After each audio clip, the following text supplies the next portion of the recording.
Part 1. You will hear a man called Ken talking on the phone to a friend called Liz about holiday accommodation. First, you have some time to look at questions 1 to 6.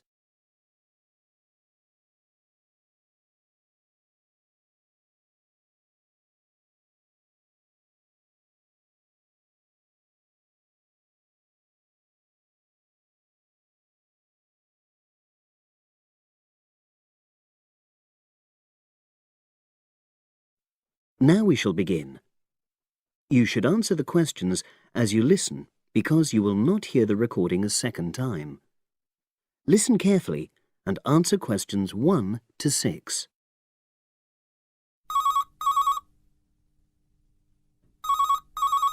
Hello. Hi Liz, it's Ken here. Hi, Ken. Nice to hear from you. Are you... This is just a quick call, but Mary and I have just been talking about our summer holiday. We haven't booked a place yet, and we've left it a bit late.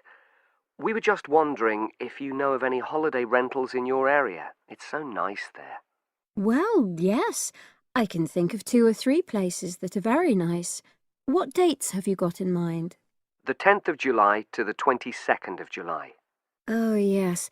That is quite soon, isn't it? Well, there's a place near here called Moonfleet. Is that MOONFLEET? That's right. It's quite a rural location, and it's next to the owner's house, but it's got fields all around it, so it's very pretty. Sounds okay. Can you tell me a bit more about it? Well, it's an annex to the owner's house, and it's an apartment with 2 bedrooms and an open-plan living area. Well, I like the sound of it. Is there anything we might not like about it? Well, it's quite a distance from the nearest shops, that's all. Okay. And... well, I'll tell Mary, but I don't think she'd mind that. Do you know how you book it? You have to book on the internet. There's a web address. It's www.summerhouses. One word? Yes, then .com. You'll be able to look at a photograph on that. Okay.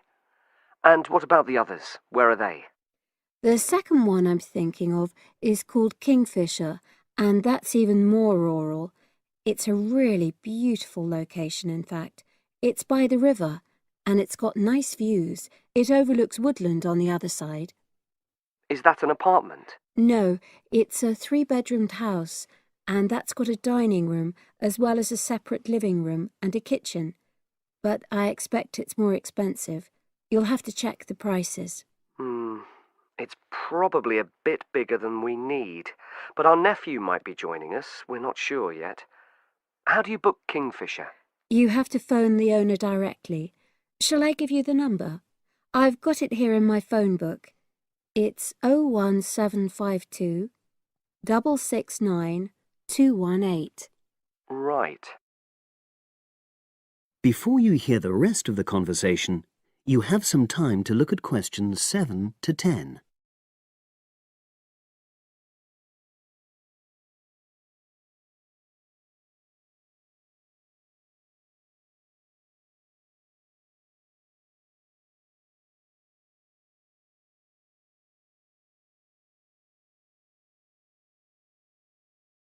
Now listen and answer questions 7 to 10. And you mentioned a third place? Yes, there's a house that my sister stayed in last year. It's called Sunnybanks. Nice name. And the location of that one is rather different. It's in the centre of a village, but it's a very small and quaint place. Did your sister like it? Oh, yes. It's by the sea, so her children really loved it. What's the accommodation like? I'm not sure about the number of rooms, because I haven't been in it myself, but I think she said it's quite spacious, and I know it's got its own garden. It's not very big, but it's not shared with anyone else, and it's supposed to be very pretty. Any snags? Problems? The only other thing I can think of is that there's nowhere for parking. The streets are too narrow, so you have to leave your car somewhere else and then walk to the house. It's only about 10 minutes away, but... Okay. Well, I don't think it matters personally. How do you book it? There's an agent you have to contact. I don't know his details, but I can ask my sister and let you know tomorrow. Thanks, Liz. That'd be great. I'll talk to Mary and see what she says. Thanks for your help. That's okay, Ken. I'll speak to you again tomorrow. I hope you find what you're looking for. That is the end of part 1. You now have half a minute to check your answers.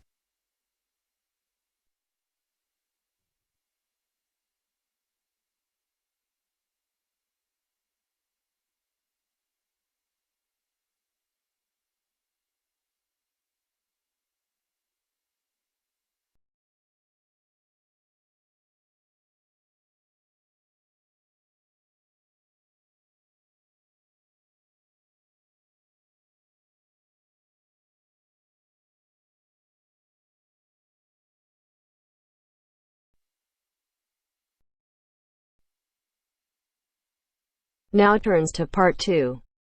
Part 2. You will hear a salesman giving information to house owners about an alarm system. First, you have some time to look at questions 11 to 16.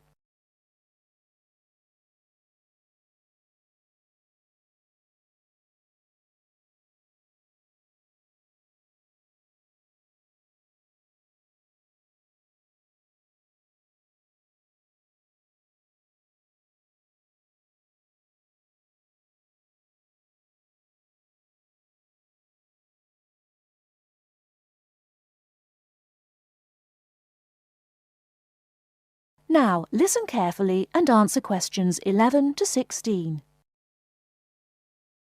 Thank you for inviting me to your residence meeting. My name is Martin Pugh from Safe Cell Alarms.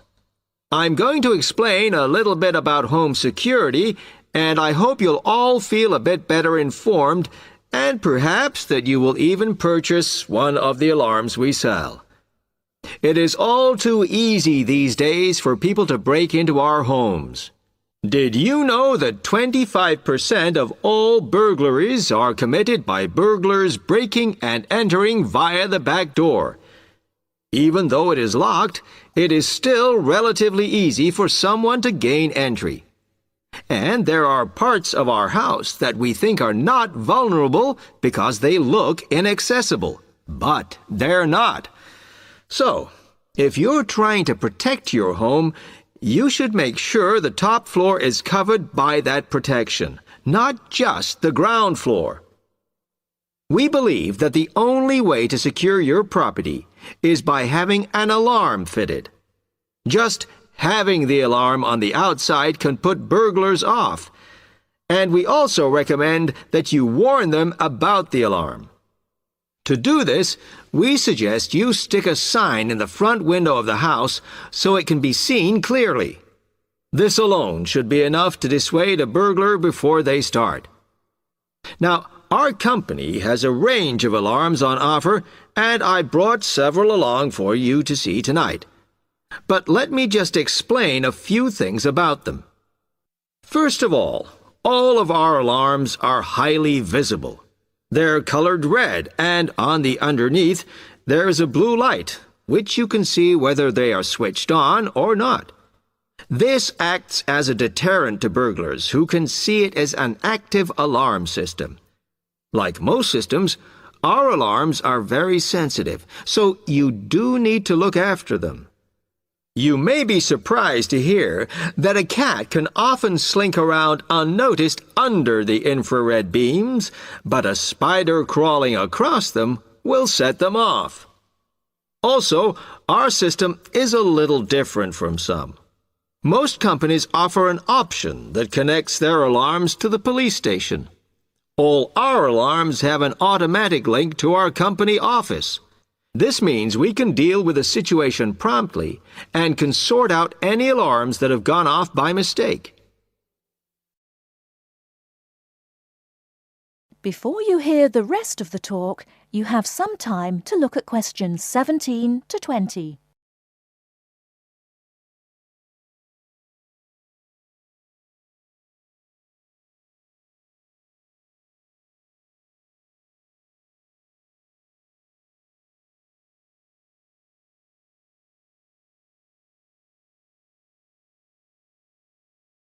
Now listen and answer questions 17 to 20.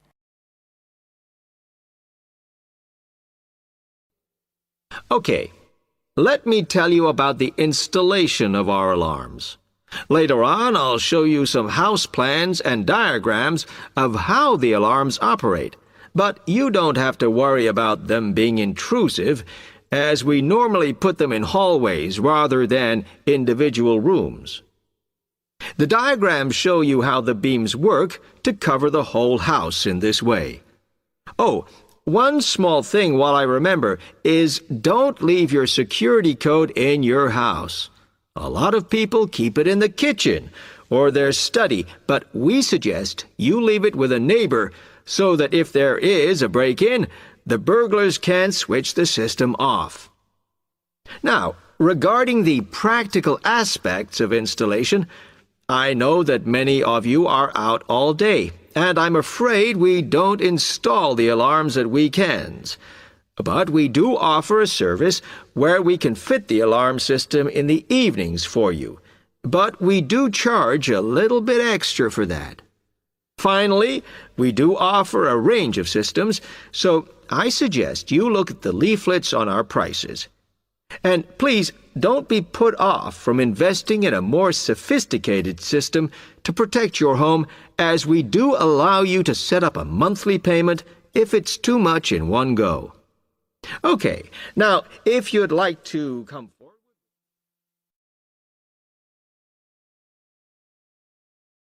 That is the end of part 2. You now have half a minute to check your answers.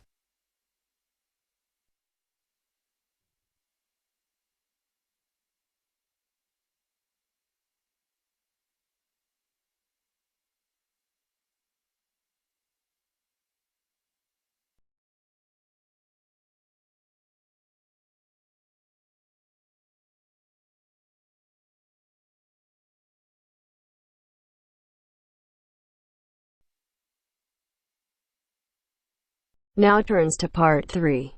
Part 3. The next important development in how history is recorded came with print. First, you have some time to look at questions 21 to 25.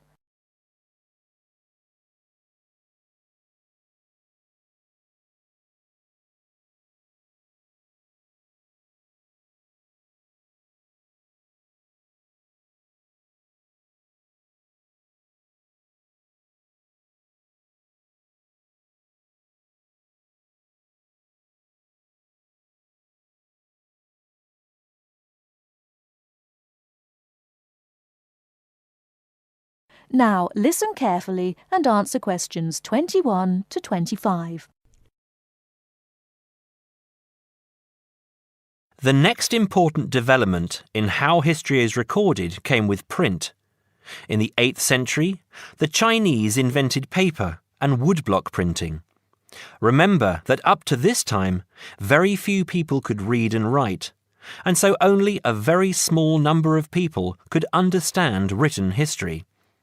Suddenly, many books appeared, and many more people learnt to read.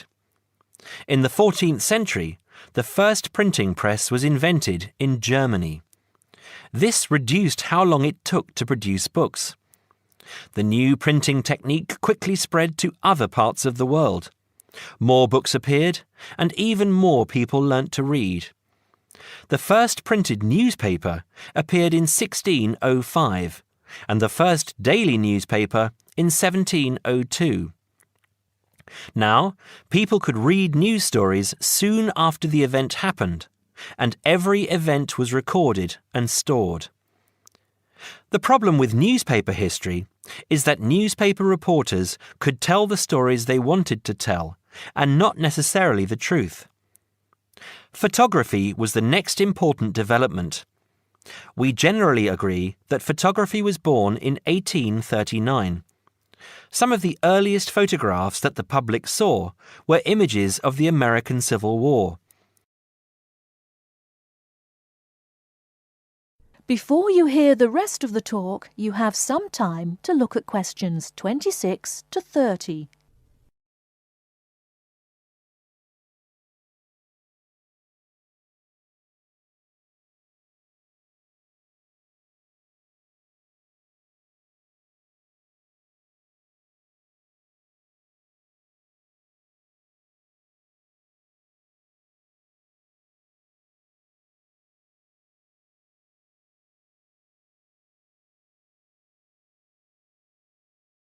Now listen and answer questions 26 to 30.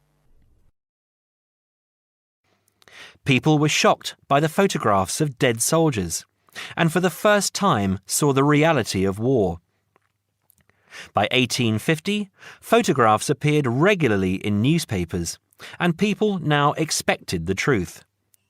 At the end of the 19th century came the first motion picture camera. Soon, history was being recorded as moving images. In the 1930s, television brought moving images into people's homes. More and more people saw history as it happened, and more history was recorded. Today, of course, we expect that every event in the world is recorded. Satellite TV and the Internet allow people to watch any event, anywhere in the world, as it happens. It doesn't matter if the TV cameras are not there. People carry around mobile phones and can record any incident and then share it online. Families have their own video cameras and record their own history. Children now grow up watching their parents and grandparents on film. I'm sure you'll agree that the transition from storytelling to what we have today has been dramatic, and I hope that... That is the end of part 3. You now have half a minute to check your answers.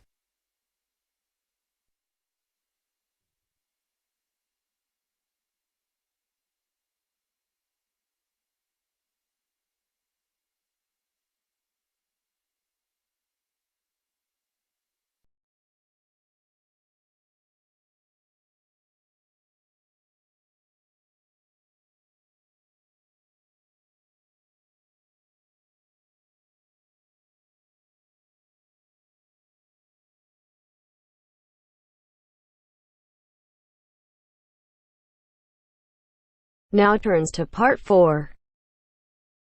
Part 4. You are going to listen to a lecture on language learning. First, you have some time to look at questions 31 to 40.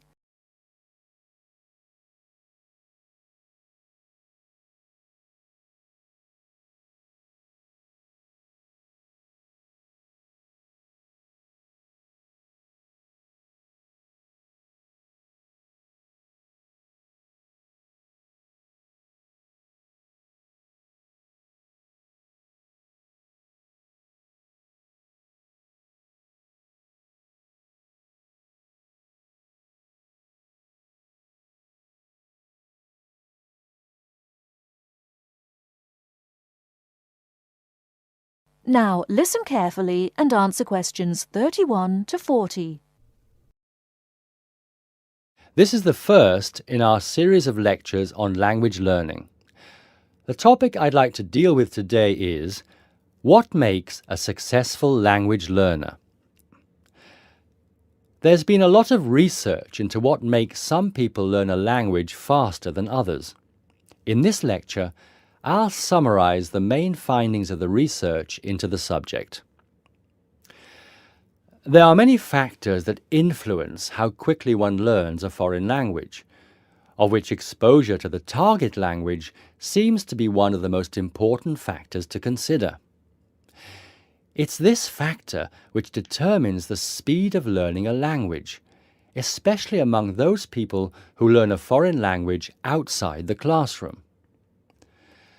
There are more people who did not learn a second language or a third language in the classroom, and I think that understanding how learners successfully learn languages without the help of a teacher can provide us with the key to how to become a successful language learner. Let's look then at the characteristics of a successful language learner. Motivation seems to be one of the key factors. Research into motivation has identified two main types: instrumental motivation and integrative motivation. Instrumental motivation is the kind of motivation that encourages people to learn a language for practical reasons, such as getting a job or passing an examination. Learners with this kind of motivation intend to use the target language as a tool or instrument to help them achieve a goal. Integrative motivation is what encourages learners to learn a language in order to communicate and socialize with others who speak the language. The primary aim for learners with integrative motivation is to use the language to integrate and identify with the community that uses the language.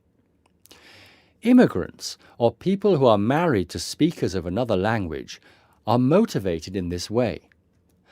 Although most people have mixed motivation, research into language learning and acquisition suggests that integrative motivation produces much better results and is an important characteristic of successful language learners. Personality is another important factor in language learning. One does not need to be an extrovert to learn a foreign language, but willingness to experiment and take risks is essential. Introverted or anxious learners who are afraid of making mistakes find it harder to learn a language. Good language learners will try to experiment with different ways of learning vocabulary or grammar until they find the way that suits them best. Language is a complex system. Successful language learners often design complex learning systems to master a language. They think about how they learn and organize their learning accordingly. They develop their own learning style and use a range of learning skills such as efficient revision techniques, systems for learning and organizing vocabulary, the ability to monitor their own speech, and the ability to plan their learning. Finally, age is another major factor to be borne in mind. Children seem to be in the best position to learn a foreign language rapidly and with the best results. Older learners can also be very successful and become proficient at using a language.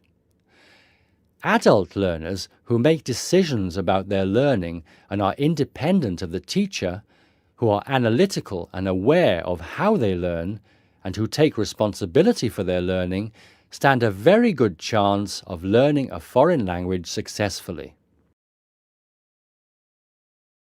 That is the end of part 4. You now have half a minute to check your answers.